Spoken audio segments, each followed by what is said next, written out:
कहानी की शुरुआत में हम एक जेल को देखते हैं जिसका नाम द शॉशैंक रिडेम्पशन है। यह दुनिया की सबसे सिक्योर तरीन जेल है। इस जेल में हजारों कैदी हैं, लेकिन आज तक इस जेल से कोई भी कैदी फरार नहीं हो सका क्योंकि इस जेल की सिक्योरिटी बहुत ही ज्यादा स्ट्रिक्ट है। इस जेल में ऐसे कैदी भी हैं जिन्होंने अपनी पूरी जिंदगी इसी जेल में बिता दी, लेकिन इन्हें इस जेल से भागने का ख्याल तक नहीं आया क्योंकि इस जेल से भागने की कोशिश करने वाले कैदी की सजा सीधा मौत है। अब यहाँ सीन कट होता है और हमें कोर्ट में एंडी नाम के एक आदमी को दिखाया जाता है जो अमेरिका के एक बहुत ही बड़े बैंक का बैंकर है। जज उसे उसकी वाइफ और उसके लवर के मर्डर के इल्जाम में उम्र भर कैद की सजा सुनाता है, लेकिन एंडी कहता है कि मैंने ये मर्डर नहीं किए हैं। पर एंडी खुद को बेगुनाह साबित करने के लिए उसके पास कोई प्रूफ नहीं था, जिस वजह से कोर्ट का जज एंडी को उम्र भर कैद के लिए दुनिया की सबसे सिक्योर जेल दी शॉशैंक रिडेम्पशन भेज देता है। एंडी के साथ और भी कई सारे कैदी होते हैं और जब इन कैदियों को जेल के अंदर लाया जाता है तब जेल के अंदर मौजूद बाकी कैदी आपस में शर्त लगाते हैं कि आज रात इन नए आने वाले कैदियों में से कौन सा कैदी रोएगा, और इसके लिए ये लोग एक डिब्बी सिगरेट की शर्त लगाते हैं। ये लोग बाहर लाइन से खड़े नए आने वाले कैदियों में से एक एक कैदी को चुन लेते हैं। तब रेड नाम का एक कैदी एंडी पर दांव लगाता है क्योंकि उसे लगता है कि एंडी बहुत ही मासूम है और वो बहुत ही अमीर घर का है जिसने कभी तकलीफ नहीं झेली, इसलिए उसे लगता है कि वो आज रात सबसे पहले रोएगा। इसके बाद सभी कैदियों को लाइन से जेल के अंदर लाया जाता है और हर एक कैदी को उसके सेल में बंद कर दिया जाता है। कुछ देर बाद रात हो जाती है और तब पुराने कैदी नए आने वाले कैदियों पर चिल्लाने लगते हैं ताकि उनमें से कोई डर जाए और रोने लगे, और ऐसा ही होता है। इन नए आने वाले कैदियों में से एक कैदी फूट फूट कर रोने लगता है और कहता है कि मुझे घर जाना है। तब वहाँ गार्ड आते हैं और उसे रोने से मना करते हैं, लेकिन जब वो आदमी रोना बंद नहीं करता तब गार्ड उसे सेल से बाहर निकालकर इतना पीटते हैं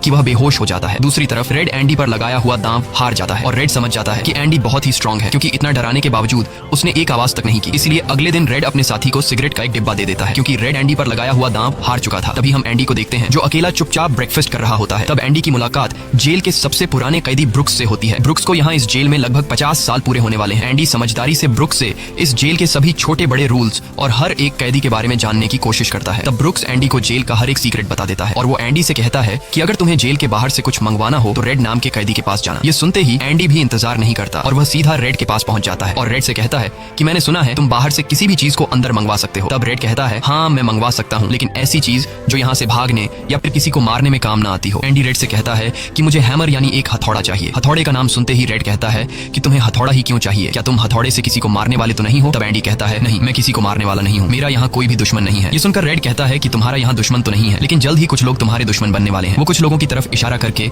एंडी को वार्न करता है कि इन लोगों की गंदी नजर तुम पर है, इसलिए इनसे बच कर रहना। अगले दिन एंडी के कहने पर रेड उसके लिए हैमर मंगवा देता है और जब वो हथौड़ा देखता है तो रेड हंसने लगता है क्योंकि हथौड़ा साइज में बहुत ही छोटा होता है और रेड मन ही मन सोचता है कि इस हथौड़े से जेल में सुरंग बनाने में 600 साल लग जाएंगे। इसके बाद रेड ब्रुक्स के जरिए एंडी के सेल तक हथौड़ा पहुंचा देता है। ऐसे ही दिन बीतते हैं और एक दिन जब एंडी लॉन्ड्री में काम कर रहा होता है तब वो 3 लोग जिनकी एंडी पर गंदी नजर होती है वो एंडी को पकड़ लेते हैं। एंडी उनसे अपने आप को छुड़ाने की कोशिश करता है पर 3 लोगों को वह अकेले कंट्रोल नहीं कर पा रहा था, इसलिए ये तीनों पहले एंडी को खूब पीटते हैं और फिर एंडी के साथ गलत करते हैं। ये सिलसिला इसी तरह चलता रहता है। ये लोग हमेशा एंडी को पकड़ते और फिर उसे मारकर उसके साथ गलत करते रहते। इस तरह से 2 साल बीत जाते हैं और एक अनाउंस होता है कि छत की मरम्मत के लिए कुछ लोगों की जरूरत है। यहाँ कैदियों की एक टीम छत के काम के लिए तैयार हो जाती है जिसमें रेड और एंडी भी शामिल होते हैं। ये लोग सब अपने काम पर लग जाते हैं और छत पर उनकी देखभाल की जिम्मेदारी एक बहुत ही सख्त सिक्योरिटी गार्ड की होती है जिसका नाम हैडली है। हैडली बहुत ही स्ट्रिक्ट इंसान है जो जरा सी गलती पर कैदियों को बहुत बुरी तरह पीटता है। जब सभी कैदी छत पर काम कर रहे होते हैं तब हैडली थोड़ा परेशान होता है और अपने साथियों से कहता है कि मेरे भाई की हाल ही में मौत हुई है जिसके अकाउंट में $30,000 पड़े हैं। अब मेरे भाई का मेरे अलावा इस दुनिया में और कोई नहीं है,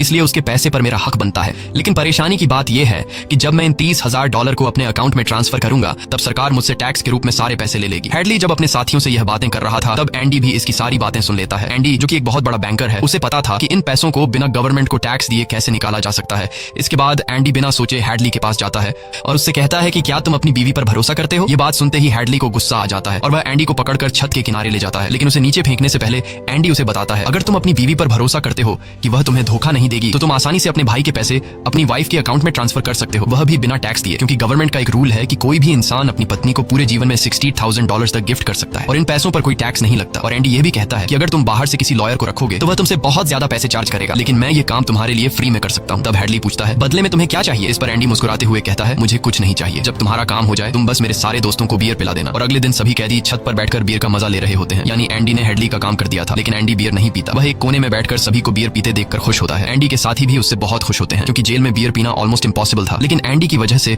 उनकी यह इच्छा पूरी हुई। फिर समय ऐसे ही बीतता है और एंडी और रेड की दोस्ती गहरी हो जाती है। कुछ दिन बाद जेल में सभी कैदियों को फिल्म दिखाई जाती है और सभी लोग रीटा हेवर्थ की फिल्म देख रहे होते हैं। तब एंडी रेड के पास आकर कहता है मुझे रीटा हेवर्थ का एक बड़ा पोस्टर चाहिए। एंडी रेड से इसलिए पोस्टर मांगता है क्योंकि पूरे जेल में एक रेड ही था जो बाहर से किसी भी चीज को मंगवा सकता था। इसके बाद एंडी बाहर निकलता है, लेकिन जैसे ही वह बाहर आता है वहाँ वही 3 लोग खड़े होते हैं जो एंडी के साथ गलत करते थे। वह एंडी से कहते हैं चलो हमारे साथ, लेकिन इस बार एंडी मना कर देता है। एंडी के मना करने पर वो लोग उसे पकड़ लेते हैं और उसके साथ जबरदस्ती करने की कोशिश करते हैं, लेकिन एंडी भी उनका मुकाबला करता है। पर वो लोग 3 होते हैं हैं, जिस वजह से वो एंडी को बहुत ही बुरी तरह से पीटते हैं। पर आज ये लोग एंडी के साथ कुछ कर नहीं पाते, लेकिन एंडी को ये लोग इतना मारते हैं कि एंडी 1 महीने के लिए अस्पताल में चला जाता है और साथ ही वो आदमी जिसने एंडी को मारा होता है उसे 1 हफ्ते के लिए काल कोठरी में डाल दिया जाता है। 1 हफ्ते बाद जब वो वापस अपने सेल में आता है तो वहां पर वही ऑफिसर होता है जिसका एंडी ने $30,000 का टैक्स बचाया था, और इस ऑफिसर को किसी ने बता दिया था कि एंडी को इस आदमी ने इतना मारा है कि वो बेचारा 1 महीने के लिए अस्पताल में चला गया है। अब यहाँ वो ऑफिसर उस आदमी को इतनी बुरी तरह से मारता है कि वो हमेशा के लिए पैरालाइज हो जाता है। 1 महीने बाद जब अस्पताल से एंडी वापस अपने सेल में आता है तब उसे अपने सेल में रीटा हेवर्थ का एक बड़ा पोस्टर मिलता है, जो कि असल में एक वेलकम गिफ्ट होता है रेड की तरफ से। इस तरह से दिन गुजरते हैं और एक दिन जेल का वार्डन सिक्योरिटी गार्ड के साथ एंडी के सेल में आता है और उसके सेल की तलाशी करवाता है। सेल की चेकिंग लेने के बाद जब वार्डन को कुछ नहीं मिलता तब वार्डन की नजर सामने लगे पोस्टर पर पड़ती है। वार्डन कहता है कि वैसे तो मैं सेल में पोस्टर अलाउ नहीं करता, पर तुम इसे अपने सेल में लगा सकते हो। दरअसल तलाशी तो एक बहाना होता है। वार्डन को इस ऑफिसर ने बताया था कि किस तरह से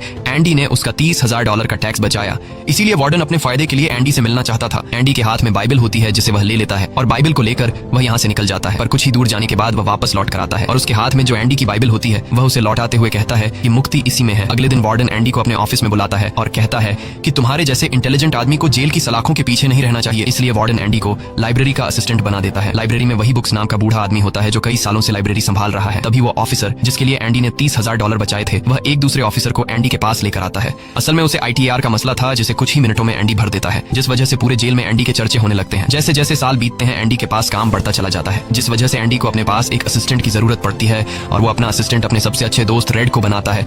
एक दिन लाइब्रेरी में ब्रुक्स एक कैदी के गले पर चाकू रख देता है और वो उसे बिना वजह मारने की धमकी देता है। असल में सरकार ने उसकी सजा माफ कर दी है, पर वो इस जेल को छोड़कर नहीं जाना चाहता। आज उसे इस जेल में पूरे 50 साल हो चुके हैं। उसकी पूरी जिंदगी इसी जेल में बीत गई है और वो बिल्कुल भूल चुका है कि बाहर की दुनिया कैसी है।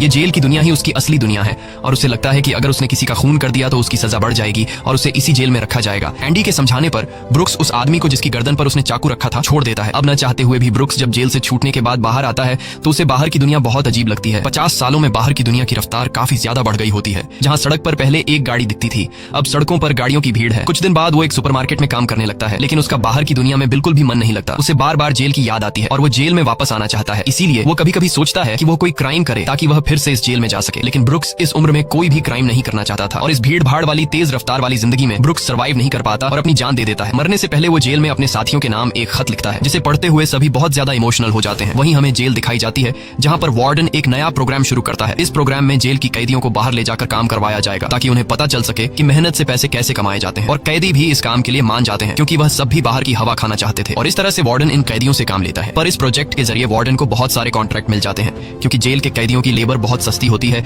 और जो बाहर की लोकल कंस्ट्रक्शन लेबर की टीम होती है उन्हें कहीं पर भी काम नहीं मिलता क्योंकि वार्डन उनका काम आधी कीमत पर अपने कैदियों से करवाता है। और वार्डन आधी कीमत पर काम इसलिए करता है क्योंकि कैदी कोई लेबर तो थे नहीं जिनको वार्डन दिहाड़ी दे पाता, इसलिए वार्डन फ्री में कैदियों से काम करवाकर बहुत सारा पैसा कमाने लगता है और उसका यह पैसा ब्लैक का होता है। लेकिन एंडी एक बैंकर होने की वजह से वार्डन का सारा ब्लैक मनी व्हाइट में बदल देता है। दरअसल एंडी इन पैसों को एक ऐसे आदमी के नाम पर जमा करता है जो इस दुनिया में है ही नहीं और वह उसके अकाउंट में सारा पैसा ट्रांसफर कर देता है ताकि अगर कल को पुलिस को पता भी चल जाए तो पुलिस एक ऐसे आदमी को ढूंढ रही होगी जो इस दुनिया में कभी पैदा ही नहीं हुआ। अब यहाँ जेल में एक नया कैदी आता है जिसका नाम टॉमी है। टॉमी बहुत यंग होता है और वह इस छोटी सी उम्र में कई सारी जेलों में जा चुका है। टॉमी एक बहुत ही फ्रेंडली नेचर का था, इसलिए उसकी जल्द ही जेल में बहुत से कैदियों से दोस्ती हो जाती है। एक दिन खाने की टेबल पर टॉमी सबसे कहता है कि मैं पिछले कई सालों से चोरी कर रहा हूँ, इसलिए मैं यहाँ की कई सारी जेलों में जा चुका हूँ और इस बार भी मैं चोरी की वजह से इस जेल में आया हूँ। टॉमी की बात सुनते हुए एंडी उसे कहता है कि अगर तुम चोरी करने के बाद बार बार पकड़े जा रहे हो तो इसका मतलब ये है कि यह काम तुम पर सूट नहीं करता, इसलिए तुम्हें चोरी करना छोड़ देना चाहिए। टॉमी को एंडी की यह बात बिल्कुल ठीक लगती है, इसलिए टॉमी रेड से एंडी के बारे में जानकारी लेने लगता है। टॉमी रेड से कहता है कि एंडी बहुत ही इंटेलिजेंट और डिसेंट इंसान है, उसे जेल क्यों हुई है। रेड उसे बताता है कि एंडी एक बहुत बड़ा बैंकर था लेकिन उसने अपनी वाइफ और उसके लवर का कत्ल किया जिस वजह से उसे उम्र भर कैद हुई। यह सुनकर टॉमी सोच में पड़ जाता है, जैसे उसे कुछ याद आया हो। उसके बाद वह एंडी को बुला लेता है। अब टॉमी के सामने एंडी और रेड होते हैं। टॉमी इन दोनों को बताता है कि 4 साल पहले मैं एक जेल में गया था जहाँ पर मुझे एक कैदी मिला और उस कैदी ने मुझे बताया कि एक रात वह एक घर में चोरी करने गया। चोरी के दौरान उस घर का मालिक जाग गया। अब पकड़े जाने के डर से उसने उस घर के मालिक